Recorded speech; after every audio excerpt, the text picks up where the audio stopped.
अस्सलाम वालेकुम गाइस, कैसे हैं आप? मेरा नाम जमशेद है। मेरा नया यूट्यूब चैनल है येलो ट्रैवल व्लॉग्स के नाम से, और मैं यूएई में रहता हूँ मैं। आज मैं आपको अपने दोस्त के बारे में बताऊँगा जो हाल ही में अभी रिपोर्ट हुआ है जापान से। दुबई से जापान गया था, उसके हवाले से आज मैं बात करूँगा आपसे। इससे पहले कि आप मेरा चैनल लाइक शेयर सब्सक्राइब कीजिएगा येलो ट्रैवल व्लॉग्स के नाम से, और प्लीज़ ये वीडियो प्लीज़ एंड तक देखिएगा। मैं क्या कहना चाहता हूँ, क्या आपको बताना चाहता हूँ मैं।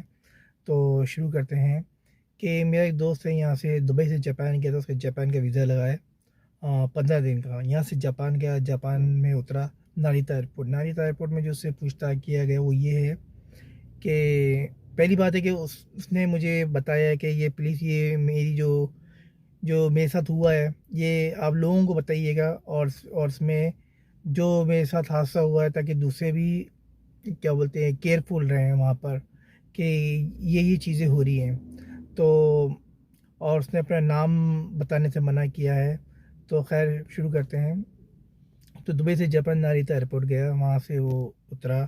तो उससे काउंटर में गया, तो वहाँ से पूछताछ किया गया कि आप कहाँ से आए हैं। उसने कहा मैं दुबई से आया हूँ और मैं जॉब करता हूँ। तो कितने दिन का आपका स्टे है? तो उसने कहा मेरा 6 दिन का स्टे है। मैं टोक्यो देखना चाहता हूँ, जैसे कि टोक्यो टावर हो गया, स्काई ट्री हो गया और वगैरह वगैरह। तो उसने कहा कि आपके पास शो मनी कितनी है? उसने कहा मेरे पास शो मनी है 2500 US डॉलर। ओके, तो आप कैसे जाएंगे? उसने कहा मैं यहाँ से टैक्सी पकड़ के जाऊँगा। तो उन्होंने थोड़ा सा घुमाया सवाल को, क्या टैक्सी तो बहुत दूर है और 3 घंटा ऐसा कुछ लगेगा समथिंग टोक्यो से वहाँ, आप कैसा पहुँचोगे? तो बोला मैं फिर भी मैं टैक्सी लेके पहुँचूँगा, कि मैं देखना चाहता हूँ मैं जापान कैसा है क्या है। ओके खैर एनीवे, आप अपना होटल रिजर्वेशन और रिटर्न टिकट बताइए क्या। तो रिटर्न टिकट उसने बताया और होटल रिजर्वेशन था उसके बाद, लेकिन वो क्या कर रहा था कि नारिता एयरपोर्ट उतरने के बाद सेम उसी होटल में जाता और वो पे करता वो। उनको थोड़ा सा अजीब लगा, बोला यार आप पे करते हो, पे करने जा रहे हो, तो क्या क्या गारंटी है कि आप जापान से कहीं और चले जाओगे, आप वापस नहीं आओगे, ये वगैरह वगैरह। पूछताछ की, काफ़ी पूछताछ की, फिर गए अंदर। फिर बोला क्या है आप हमें समझ में नहीं आ रहे, ये नहीं आ रहे आप। और फिर वही सवाल घुमा फिरा के, फिर वही सवाल 3 बार वही सवाल उससे घुमा फिरा के किया गया कि आप शो मनी इतने लेके आए हो, आप ये जगह भी देखोगे, वो जगह भी देखोगे, और क्या नाम है, और बहुत सारी चीज़ें उसने बताई थी। अभी खैर उनको भी थोड़ा सा वो थोड़ा परेशान हो गए थे, उनको भी थोड़ा समझ में नहीं आई। तो फिर गए वो वहाँ से मालूमात किया। तो फिर वहाँ की जो इमिग्रेशन थी उन्होंने बोला कि हम आपको वीज़ा नहीं नहीं दे सकते, सॉरी यू आर डिपोर्ट। तो उसने बोला डिपोर्ट होने की क्या वजह? बोले ये इसकी वजह ये कि आपका होटल का जो मसला है ना, वो ये है कि आप वहाँ जाके पे करोगे। तो ये उनके समझ में नहीं आया, ये उन्होंने रीज़न बताया। तो खैर एनीवे उन्होंने कहा चलें आप ये पेपर लें और उसमें साइन करें। उसने कहा मैं इस पेपर पर साइन जब तक नहीं करूँगा कि जब तक मेरे को उसका सवाल का जवाब नहीं मिल जाता, मुझे आप रिपोर्ट क्यों करें। उन्होंने बताया कि यही रीज़न है, हम और कोई रीज़न नहीं है, बस आप इस पेपर पर साइन करो। अच्छा, जापान की एक ख़ास बात ये है कि वो आपसे ज़बरदस्ती साइन नहीं कराएंगे, ना बगैर पूछे आपसे बोलेंगे पेन पकड़ो और साइन करो, ऐसा नहीं है। आपको खुद साइन करना पड़ेगा, लेकिन प्रेशर बहुत देते हैं वो। तो फिर बोला अच्छा फिर एक काम करें, मुझे आप डिपोर्ट ही कर रहे हैं तो मेरे पाकिस्तानी पासपोर्ट पे एग्ज यानी कि अब्सकॉन्डिंग की स्टैम्प नहीं लगाइएगा, डिपोर्ट की स्टैम्प नहीं नहीं लगाइएगा, सॉरी अब्सकॉन्डिंग कह रहा हूँ मैं, डिपोर्ट की स्टैम्प नहीं लगाइएगा, मेरा पाकिस्तानी पासपोर्ट ख़राब हो जाएगा। तो बोला कि वो हम सोचेंगे। उन्होंने कहा कि हम ये बात सोचेंगे। ओके, बोला अच्छा एक काम करें तो मुझे बाहर बाहर एंट्री दे दें, एंट्री से वापस आप एग्ज़िट दे दीजिए, यानी कि उससे मुझे बाहर 2 मिनट के लिए खड़ा कर दीजिए कि मुझे एंट्री के स्टैम्प लगा दें, वापसी में आ जाऊँगा, मुझे एग्ज़िट दे दीजिए, फिर मैं चला जाता हूँ। बोला सॉरी हम ये नहीं कर सकते, आपको ये पेपर पे साइन करना पड़ेगा। भाई वो उसने कहा कि हम आपको साइन साइन तो आपको करना पड़ेगा, नहीं तो फिर आपके साथ बहुत बुरा होगा। तो धमकाया, डराया उन्होंने, काफ़ी चीज़ें की हैं। तो फिर क्या किया, आखिर में जाके आधे घंटे बाद उसको बाहर लेके गए, गाड़ी में बिठाया। सीधा इमिग्रेशन लेके गए। उनका कोई होटल टाइप का था, तो वहाँ पर बोलते हैं कि 7-8 लड़के भी वहाँ पर थे, जिसमें से रशियन हो गए, टर्किश हो गए और मराकेश हो गए, बहुत सारी कंट्री के थे। तो उसमें से ये पाकिस्तानी भी था। तो उससे पूछा गया कि भाई तुम यहाँ क्यों यहाँ गए? तो उनके मैं हमें भी वही सेम सवाल था। होटल होटल में बुकिंग करवाई थी, होटल का वो नहीं था, कुछ और भी मसला था उनके साथ, तो वो भी डिपोर्ट होके जा रहे थे। तो फिर इससे फिर दोबारा इसके पास आए। अच्छा, साइन वाइन कराए, प्रेशर देने लगे, साइन कर दो, हम आपको उसी वक्त भेज देंगे, प्रेशर दिया उनको।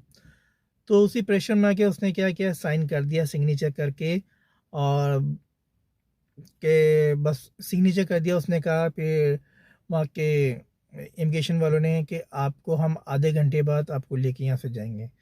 तो फिर उस भाई साहब ने बोला कि अच्छा भाई आप आधे घंटे लेके जाओ, कुछ खाने पीने के लिए। तो बोला खाने पीने के लिए आपको ख़रीदना पड़ेगा।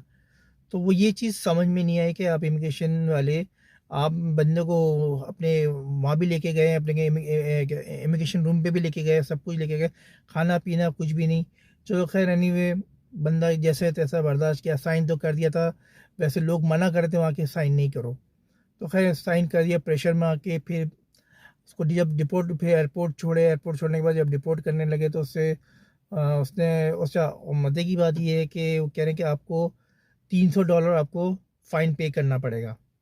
जापान में $300 आपको फ़ाइन पे करना पड़ेगा, क्योंकि आप डिपोर्ट हो रहे हो। तो उसने बोला डिपोर्ट हो रहे तो ये तो आपके ऊपर है ना, ये आपने मुझे खुद डिपोर्ट किया है, मैं तो नहीं हो रहा ना, मेरे तो एवरी चीज़, मेरी तो सारी चीज़ें, सारे डॉक्यूमेंट्स ओके हैं। तो बोले नहीं, आपको फ़ाइन देना पड़ेगा $300। तो फिर उस जवान के बच्चे ने क्या किया, परेशान तो वैसे भी हो गया था, तो $300 उसने पे किए। पे करके वो फिर बैठा।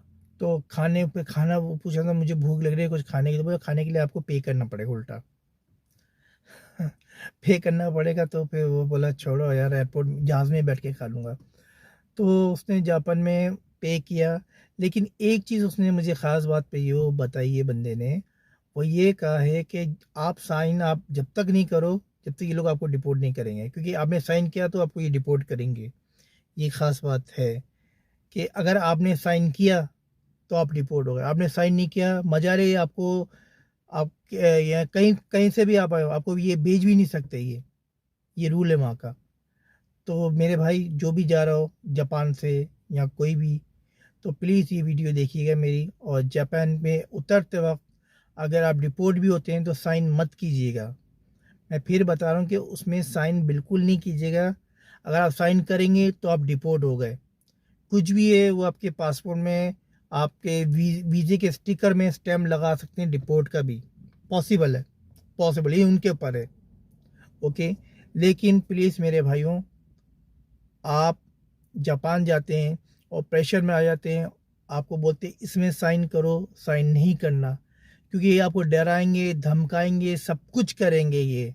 लेकिन आपसे ज़बरदस्ती साइन नहीं कराएंगे, क्योंकि आप अपनी मर्ज़ी से साइन करोगे, तो वो बात अलग है। लेकिन आप साइन नहीं करो। आप जब तक साइन नहीं करोगे, ये आपका बाल भी बाका नहीं कर सकते। तो मेरे भाई, ये है, ये मेरी वीडियो है, प्लीज़ आगे तक लोगों को पहुँचाइएगा। जापान में ये हो रहा है, जापान का वीज़ा लग रहा है वीज़ा, ये नहीं कि नहीं लग रहा है, लोग जा रहे हैं, जापान भी जा रहे हैं। लेकिन जापान में जो हो रही है ना पंचायत, वो यही है पंचायत, कि किसी को जाने दे रहे हैं, किसी को नहीं जाने दे रहे। इसमें से मेरे एक दोस्त है, एक और भी दोस्त है मेरा, वो जापान जा चुका है। वो भी 6 दिन के लिए गया था, आई थिंक 6-7 दिन के लिए गया था। उसको भी वही पूछताछ की गई थी। लेकिन उसके लिए भी मैं उसकी वीडियो बनाऊंगा, उसके साथ रह के मैं इंशाल्लाह ताला उसकी वीडियो बनाऊंगा मैं। फिर मैं आपको बताऊंगा कि ये भाई भी जापान गए थे, इनके साथ क्या प्रॉब्लम हुई, क्या चीज़ पूछी, वो सब मैं आपको बताऊंगा मैं। और अभी की जो वीडियो है वो आप प्लीज़ आगे तक लोगों को फॉरवर्ड कीजिएगा और लोगों को बताइएगा ये प्रॉब्लम आ रही है जापान में। दूसरी बात है कि मेरा चैनल नया है, येलो ट्रैवल व्लॉग्स के नाम से, प्लीज़ इसको लाइक और शेयर और सब्सक्राइब कीजिएगा। और पूरी वीडियो देखने का बहुत बहुत शुक्रिया। अस्सलाम वालेकुम।